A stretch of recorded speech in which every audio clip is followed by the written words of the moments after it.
In today's video, I'm rescuing this abandoned aquarium and changing it from this to this. And I'll give you a step-by-step tutorial on how I did it. So first things first, I just want to address the fact that I totally let this tank slip and let it get out of control. So the first thing I have to do is get all the algae out of this aquarium.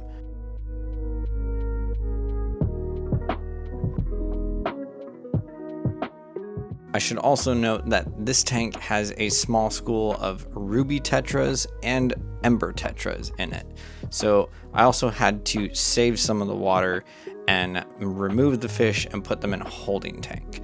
I had a spare UNS 45U lying around, so I just simply siphoned out 9 gallons of water from the original tank and put it in the 45U as a holding tank.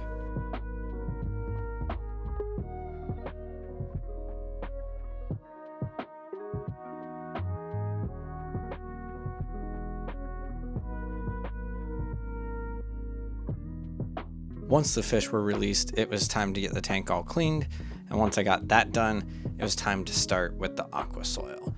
Now, for the first time, I decided to try the UNS Contra Base, and this is just a super cool product that I highly recommend. I'll go into it in more detail in another video, but I really enjoyed using it, and for this particular build, I ended up stacking it pretty high in the back to create a slope.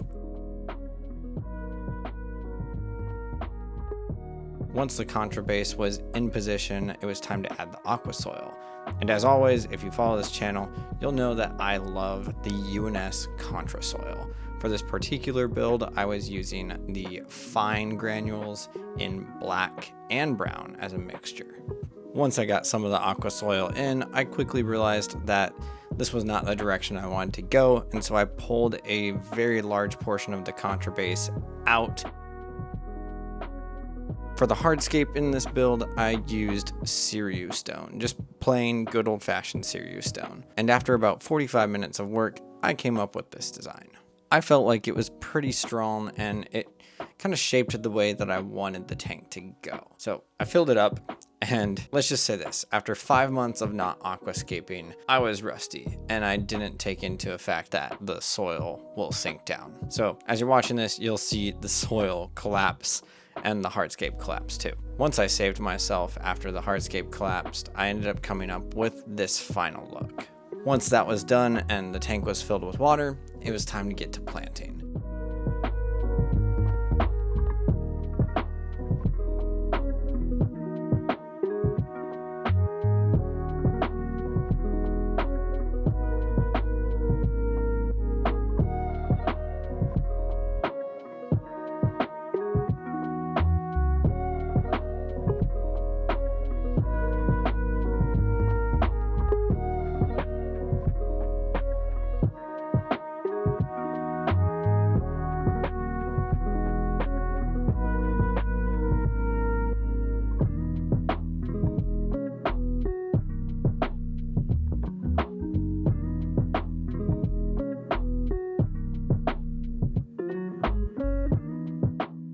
So once the water cleared up, I started looking at this tank, and ultimately I decided that I didn't like the layout. So I wanted to try something different, which meant rescaping it, taking everything out, and trying again.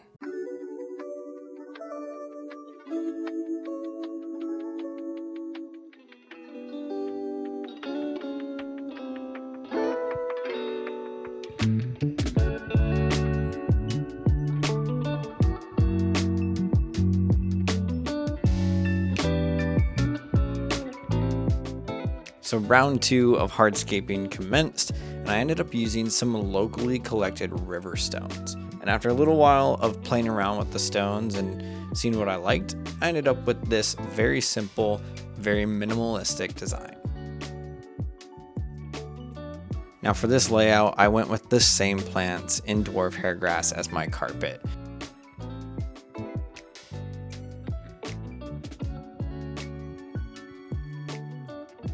And after a long time of planting again, I ended up with this.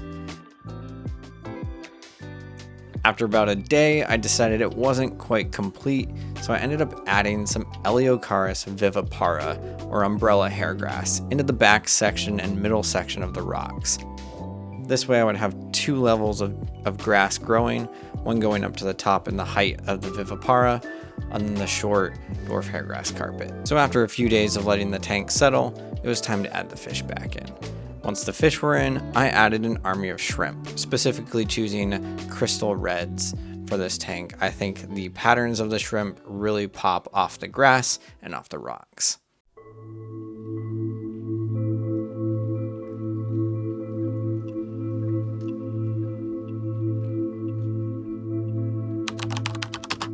All right, so it's been 3 months since I've set this tank up, and it has not been easy. I've been fighting diatom algae in this tank basically since the first week that I set it up. The plants have grown in well, the grass looks really good, and I really love the height of the Eleocharis vivipara in the back. It's just been a really fun tank to have, but it's not been an easy tank to have. It's just proof that not everything goes to plan. The tanks don't always look perfect all the time. Algae is just something that always happens in aquariums. You just can't get around that.